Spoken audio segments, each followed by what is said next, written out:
Sud Radio, l'œil de l'expert. L'œil de l'expert ce matin, c'est maître Nadine Gorayeb. Bonjour. Bonjour. Merci d'être avec nous. Vous êtes avocate à Paris et vous venez de recevoir un prix européen pour votre action en faveur des animaux. J'ai dit que vous étiez spécialisée dans la défense des animaux. C'est pas exactement ça. Vous avez un cabinet généraliste, oui, parce que de toute façon le droit des animaux, vous allez nous l'expliquer, n'existe pas vraiment en France. Mais vous avez reçu ce prix prestigieux. Racontez-nous un petit peu ce qu'est ce prix, pourquoi vous l'avez reçu et quelle est votre action en tant qu'avocate en faveur des animaux. Alors, tout d'abord, j'ai vu une annonce sur un réseau social pour primer des avocats dans divers domaines, etc. Donc, j'ai bien entendu rempli le formulaire. Et puis j'ai été contactée par cet organisme européen, en fait, qui est un média espagnol, parce que j'ai été sélectionnée parmi les gens qui ont présenté leur candidature. J'ai été contactée, etc. Alors j'ai rempli un dossier. Évidemment.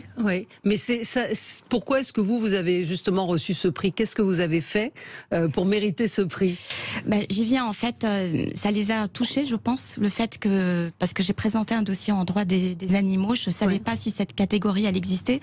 Il faut savoir qu'il y a des cet organisme, il décerne des prix à des catégories classiques du droit. Donc, évidemment, le fait que ça soit décerné, en fait, dans la catégorie du droit des animaux, c'est ça qui est innovant, et ça veut dire que ce droit-là commence à prendre une place importante au niveau européen également. Et justement, dans le cadre de mon combat pour les animaux, c'était important pour moi. Alors, vous n'êtes pas venu avec votre chat, il paraît. J'ai lu dans le Figaro un article, un portrait, vous étiez consacré. C'est dans le Parisien. Dans le Parisien, pardon. Vous veniez travailler avec votre chat. Parfois, j'emmenais mon ancien chat toujours au cabinet parce qu'il était très malade, je devais le surveiller. Et Bengalito, il m'arrive de l'emmener au cabinet quand je dois rester beaucoup au cabinet. Un chat, on le laisse pas trop longtemps tout seul, et puis donc quand il vient avec vous. Parfois, oui. Là, il fait froid en ce moment, je l'emmène pas. Mais je l'emmène très souvent au cabinet. 41% d'animaux abandonnés en plus cette année. Est-ce qu'il y a quand même une prise de conscience aujourd'hui du bien-être animal, ou vous diriez que c'est quand même compliqué? Oui et non. C'est-à-dire que moi, ce que j'ai pas envie, c'est que ce soit un sujet à la mode. Comme certains sujets, que ce soit un mouvement de mode, les animaux, le bien-être animal, etc. Mais je pense quand même qu'il commence à y avoir beaucoup de conscience par rapport au bien-être animal. Quels sont alors les types de dossiers que vous avez eu à défendre? Vous ne pouvez pas citer évidemment vos clients, mais quel type de cas vous pouvez évoquer avec nous, des dossiers que vous avez pu traiter? Alors, il faut savoir tout d'abord que il n'y a pas de mention de spécialisation qui existe dans les barreaux français actuellement. C'est pas une spécialisation, le droit des animaux. Il y a plusieurs textes qui régissent le droit des animaux, dans plusieurs codes, des sources européennes, des sources internes, des sources pénales, dans le code rural et de la pêche aussi. Mais ce n'est pas encore une catégorie de droit dans laquelle il y a une mention de spécialisation. Mais il le faudrait? Qu'est-ce qu'il pourrait y avoir de plus? Oui, je pense, parce qu'il y a déjà des formations diplômantes et des formations qui sont faites par diverses universités ou organismes. Donc je pense que c'est une bonne chose. Personnellement, comme vous l'avez indiqué tout à l'heure, moi je suis généraliste. Mais en fait, mon engagement pour les animaux, il est né depuis enfant.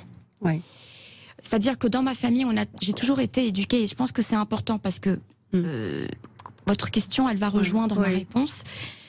Je pense que c'est une question d'éducation au sein d'une famille, dans notre entourage, le fait de respecter un animal, d'avoir la notion que ce soit un être sensible. Pour nous, on a été toujours éduqués dans ma famille dans une mentalité où on devait respecter l'animal, et l'animal est un membre de la famille. Moi, déjà au berceau, j'avais toujours des chats, un chat siamois à côté de moi. Nous avions toujours des animaux. Je suis née au Liban. Donc nous avions beaucoup d'animaux. Nous avions à la montagne quand j'étais petite. Et là-bas, il y avait beaucoup d'animaux.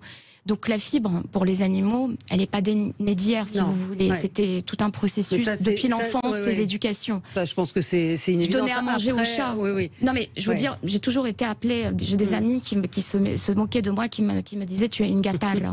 C'est un terme italien parce que vous savez les dames qui nourrissent des chats.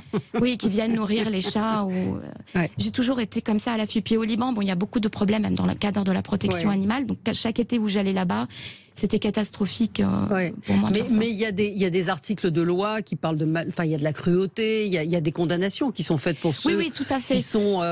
qui sont. Alors moi j'ai eu de la chance de m'impliquer auprès d'une association de protection animale parce que et mon engagement il vient du fait, si vous voulez, que au début, quand il y a eu les régions, bon, j'avais mon engagement personnel avec mon histoire personnelle, donc qui ne date pas d'hier.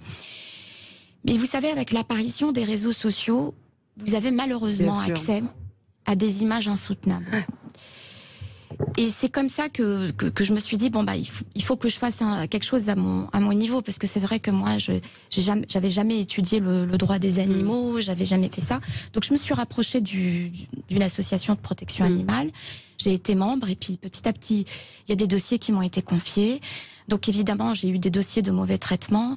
Alors le mauvais traitement, c'est le plus répandu en fait, puisqu'il y a certaines personnes qui ne sont même pas conscientes qu'elles sont maltraitantes. Qu'elles sont maltraitantes, parce qu'il faut prendre soin de son animal, bien le nourrir, lui donner à manger. La gamelle, elle doit toujours être pleine. On le laisse pas dehors dans le froid, sur un balcon, sans eau, sans nourriture. Mais ça, aujourd'hui, le droit français permet de poursuivre.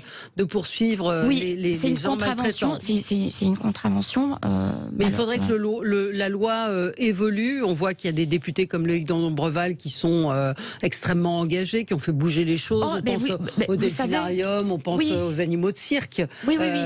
En fait, ce que je voulais vous préciser, c'est que souvent dans les tribunaux, il m'est arrivé de redemander la requalification d'un mauvais traitement, justement, pour un acte de sévice ou de cruauté. Donc, évidemment, la loi, elle a beaucoup évolué, là, avec la récente loi du 30 novembre, la récente loi du 30 novembre 2021.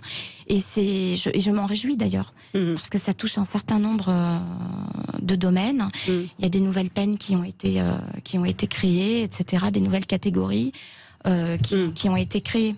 Est-ce qu'on peut saisir la justice quand on est témoin de maltraitance, quand on sait qu'un chien est laissé seul, des choses comme ça? Comment ça se passe? Alors, comment ça se passe? En général, quand il y a une personne qui est témoin, par exemple, un voisin, vous avez votre voisin et vous constatez qu'il est en train de le battre, ou que le chien est attaché dehors sans nourriture, il faut absolument pas hésiter à contacter des associations de protection animale, parce qu'elles ont des services d'enquêteurs. Donc ces enquêteurs vont se déplacer sur place. Il y a des plaintes il y a des enquêtes qui vont être faites. S'il y a des preuves, évidemment, c'est très facile de déposer une plainte à l'appui.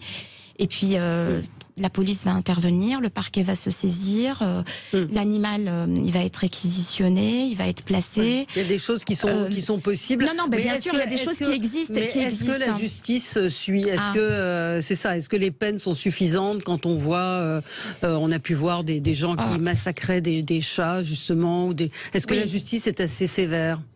Personnellement, je ne trouve pas assez, non.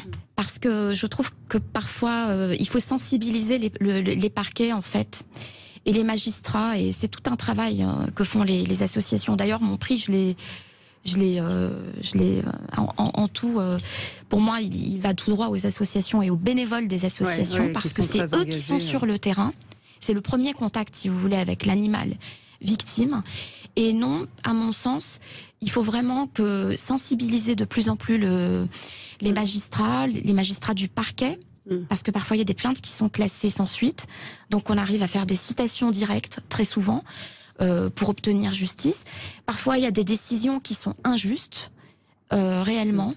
Ça se termine avec un sursis quand c'est un acte de service et de cruauté. Non, c'est pas suffisant, alors qu'il y a des peines avant la réforme.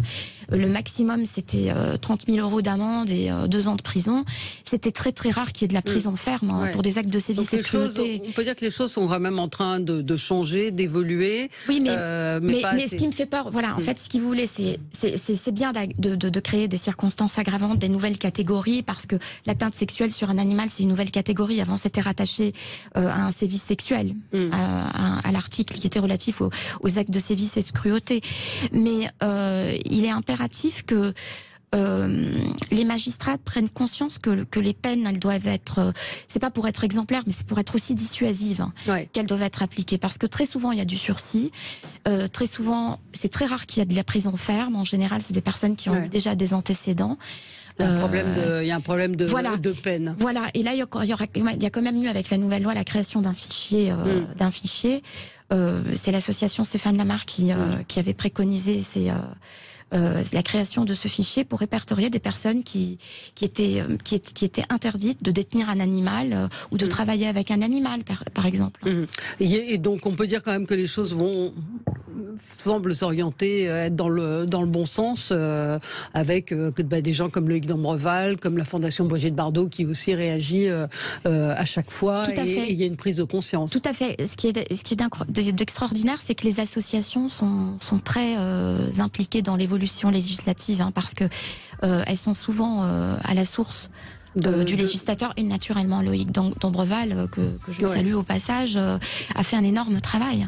Et cette loi, elle est quand même très importante, c'est une sacrée évolution. Merci beaucoup d'être venue ce matin sur Sud Radio, Nadine Gorayev. Mais juste, il y a des thèmes qui n'ont pas été abordés dans cette loi. Évidemment, le thème de la chasse, des abattages rituels, des corridas, etc. Oui, il y a énormément de choses autour de la protection animale mais c'est long à se mettre en place. Mais on peut saluer aussi, par exemple, le fait que les achats d'animaux vont être de plus en plus réglementés, etc. Je suis passée sur les quais l'autre jour, j'ai vu quai de la Mégisserie qu'il y avait il y a plus de boutiques qui vendent les animaux, et ça c'est une grande victoire. On peut dire aux gens évitez d'acheter des animaux. Adopter. Il y a les refuges en ce moment sont surchargés. Réfléchissez, l'adoption d'un animal, c'est pas un geste anodin. On le dit à chaque fois qu'on parle de nos animaux. Merci d'avoir été avec nous, Nadine Gorayev. Dans un instant, on va commenter l'actualité. À tout de suite. Sud Radio.